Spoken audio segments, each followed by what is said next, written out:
कमजोर सरकार, लाचार सरकार. लाचार सरकाराच्या करामती बघूयात आपण. इतके दिवस वानखेडेबाई जरांगे पाटलांवरच नाही तर कितीतरी आमदार, खासदार, कितीतरी लोकांवर अपशब्दात खालच्या स्तराला जाऊन शिवीगाळ केली. ह्याचा निषेध म्हणून मोर्चाही काढला, आंदोलन केलं, भोसरीच्या पोलीस स्टेशनला आंदोलन केलं, केसेस केल्या, तरी पण वानखेडेबाईचं अकाउंट बंद पडलं नाही. त्याचं कारण माहिती आहे तुम्हाला? कारण ती सरकारवर किंवा फडणवीस साहेबांवर कधी बोललेली नाही वाईट. बाकीच्यांवर बोललं ते चालतं सरकारला.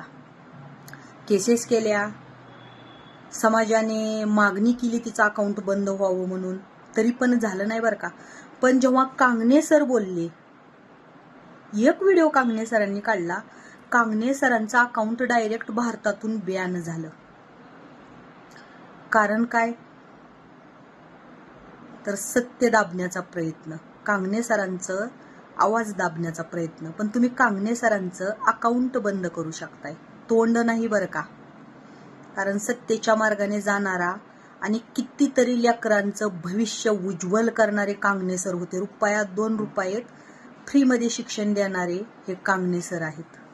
आणि सरकारने त्यांचं अकाउंट बंद पाडलं का?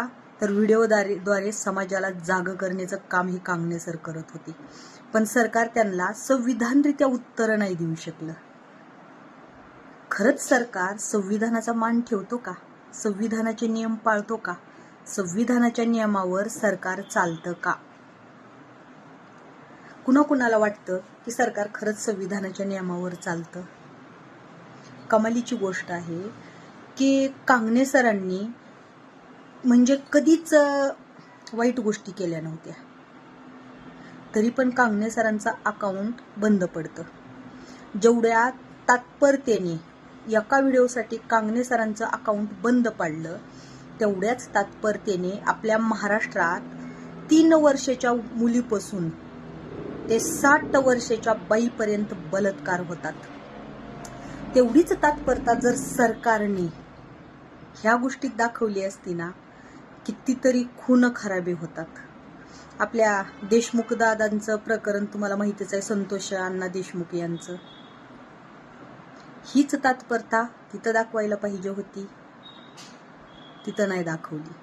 असे अनेक बलात्कार आहेत, खंडणीचे प्रकार आहेत, लूटमारीचे प्रकार आहेत, असे अनेक प्रकार आहेत. पण सरकारला त्याकडे लक्ष द्यायला वेळ नाही.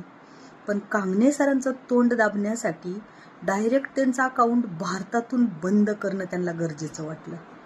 एक आवाज तुम्ही बंद करू शकाल, अकाउंट बंद करू शकाल, पण कांगणे सरांचा आवाज नाही. आणि तुम्ही एक आवाज बंद करण्याच्या नादात हजारो कांगणे सरांना सपोर्ट करणारे योद्धे उभे केलेले आहेत. मग माझा सरकारला हाच प्रश्न आहे की जेव्हा वानखेडेबाई, कितीतरी आमदार, खासदार, एवढंच नाही, कोट्यावधी मराठी लोकांचेच नाही तर 18 पगड जातीचे काळीज असणारे संघर्ष योद्धे मनोजदादा जरांगे पाटील यांच्यावर अंडरपॅन्ट पासून ते डोक्याच्या केसापर्यंत घाणेरड्या प्रकारे खालच्या स्तराला जाऊन अपशब्दात, तोंडातून घाण शब्द काढून बोलतच होती. पण थंबनेल सुद्धा तशा प्रकारचे ठेवत होती. अशा वेळेला सरकारला जाग नाही आली का? की बाबा कोट्यावधी समाजाचे काळीज असणारे मनोज जरांगे पाटील यांच्यावर खालच्या स्तराला जाऊन बोललं जातं. कितीतरी महिलांची आबरू काढली जाते, कितीतरी पुरुषांची त्यांच्या बायकोवर, आईवर, बहिणीवर बोलून आबरू काढली जाते. आणि ह्या कारणाने भोसरीला पोलीस स्टेशनला आंदोलक आले, आंदोलन केलं, मागणी केली अकाउंट बंद करायची. तिथं सरकारनं तात्परता नाही दाखवलेली. मग कांगणे सरांच्या विरोधात तर अशी एकही काय कुणी मोर्चा काढला नाही, कुणी आंदोलन केलं नाही, कुणी केस केलेलं नाही. तरी पण कांगणे सरांचं अकाउंट इंस्टाग्रामनं बॅन केलेलं आहे पूर्ण भारतातून. आणि इतकंच नाही, इतकंच नाही, त्या बाईचं जर बॅकग्राऊंड बघायला गेलं तर तिच्यावर पहिल्या पण अशा केसेस आहेत, खंडणीपासून त्या भरपूर प्रकारच्या केसेस आहेत. तरी सुद्धा तिच्यावर भोसरी पोलीस स्टेशनला जाऊन जेव्हा आंदोलन केलं तरी सुद्धा ना तिचं अकाउंट बंद झालं नाही, ना तिच्यावर काय कायदेशीर कारवाई झाली नाही. ह्याचं कारण काय माहितीये? तर ती भाजप सरकारवर बोलली नाही, फडणवीस साहेबांवर बोलली नाही. ती बोलत राहिली शरद पवारजी साहेबांना, वाकड्या फिकड्या नको त्या अपशब्दात बोलली. त्यावेळेला सरकारला कळलं नाही का? जसं देवेंद्र फडणवीस साहेब मुख्यमंत्री आहेत तसंच शरद पवार साहेबही माजी मुख्यमंत्री होतेच, संविधानिकरित्या त्यांनाही पद होतंच. तरी सुद्धा ह्या गोष्टीकडे दुर्लक्षित केलं गेलं. आणि एका व्हिडिओतून नाही, असे कितीतरी तिच्या व्हिडिओतून शरद पवार साहेबांवर पण टीका आहे. जरांगे पाटलांचं तर सोडा, त्यांच्यावर तर काय रोजच टीका करते. मग सरकारला का गरजेचं नाही वाटलं? पण कांगणे सरांनी सत्यता फक्त समोर मांडण्याचा प्रयत्न केला की कांगणे सरांचं अकाउंट बंद करावं लागलं ह्यांना. नेमकं सरकार खरंच घाबरतं कुणाला? जे तोंड उघडतात त्यांना. पण तुम्ही फक्त एखाद्याचं अकाउंट बंद करू शकताय, तोंड बंद नाही करू शकत. त्यांचे विचार नाही बदलू शकत.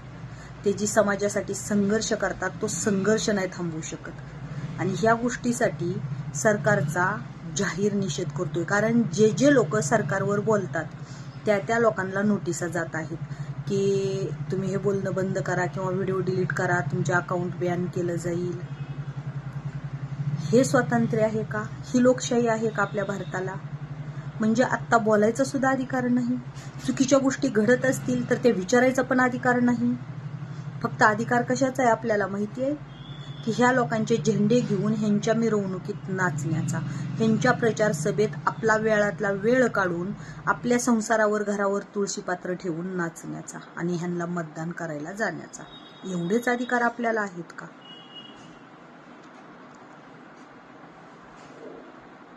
मग यामध्ये चुकी कुणाची आहे हो? असं तरी ह्या सरकारला आता गरज पण नाही राहिलेली कुठल्याच म्हणजे जनतेची. कारण जनतेची गरज असती तर सरकारने विचार केला असता. सरकारला आपल्या देशामध्ये, महाराष्ट्रामध्ये इतके बलात्कार, इतके अन्याय अत्याचार चालतात हे गरजेचं नाही वाटत. पण एखादा व्यक्ती जर विचारायला लागला, काळे धंदे बाहेर काढायला लागला, सडेतोड उत्तरं द्यायला लागला की मग त्याचं काय करायचं? तोंड नाही तर अकाउंट बंद करायचं. ही न्याय आहे सरकारचा? ही गोरगरिबाच्या जनतेविषयी हे प्रेम आहे का सरकारचं? हे हित करतो का सरकार? आज कांगणे सरांचं अकाउंट बंद पडलं तर कितीतरी शिकणाऱ्या विद्यार्थ्यांचं आज नुकसान झालेलं आहे. कारण कांगणे सर हे ऑनलाईन क्लास घेत होते. त्या क्लासमध्ये शिकणारे विद्यार्थी म्हणजे आज देशाचं भविष्य आहेत. सरकार खरंच देशाच्या भविष्याचा विचार करतोय का स्वतःच्या खुर्चीचा विचार करतो? म्हणजे सरकारनं केलेले काळे धंदे बाहेर आणणारेचे अकाउंट बंद होणार, त्यांच्यावर प्राणघातक हल्ले होणार, त्यांना धमक्या येणार, त्यांना नोटिसा येणार. आता मध्ये त्या मुक्ताताईनं पण सांगितलं की त्या मुक्ताताईला पण नोटीस आली. मी पहिलंच काय म्हटले माहितीये का? ज्या वेळेला छत्रपती शिवाजी महाराज समाजासाठी संघर्ष करत होते तर छत्रपती शिवाजी महाराजांना भवानी मातेने तलवार दिलती बरं का. आणि आपण पण सरकारला खुर्ची दिलेली असती आणि सरकारला आपण मतदान रूपी तलवार दिलेली आहे जनतेने. सरकारसाठी जनता ही देव आहे, भवानी माता आहे. पण सरकार विसरला. छत्रपती शिवाजी महाराजांनी भवानीचे उपकार कधीच विसरले नाहीत. पण सरकार ही जनतेचे उपकार विसरला. सरकारनं जनतेच्या समस्या, प्रश्न सोडवण्यापेक्षा जर जनता समस्या घेऊन जात असेल, सरकारला प्रश्न विचारत असेल तर डायरेक्ट तोंड बंद करायचा प्रयत्न करतो सरकार. पण त्या प्रश्नाचे प्रॉब्लेम कसे सॉल्व्ह करायचे ना, हा सरकार विचार नाही करत. कारण याने ह्यांचे काळे धंदे बाहेर येतील. आणि काळे धंदे बाहेर आले तर मग जनतेची भीती आहेच. कारण जनता पुन्हा ह्यांना कधी साथ देणार नाही. त्यामुळं आणि कांगणे सरांना कायम सपोर्ट राहील, कायम. कारण कांगणे सर हे खूपच छान काम करत होते. पण आश्चर्याची गोष्ट आहे हो, बलात्कारी मोकार फिरतात, खंडणी वसूल करणारे मोकार फिरतात, सोशल मीडियावर पण मोकार असतात. अन्याय अत्याचार करणारे मोकार असतात,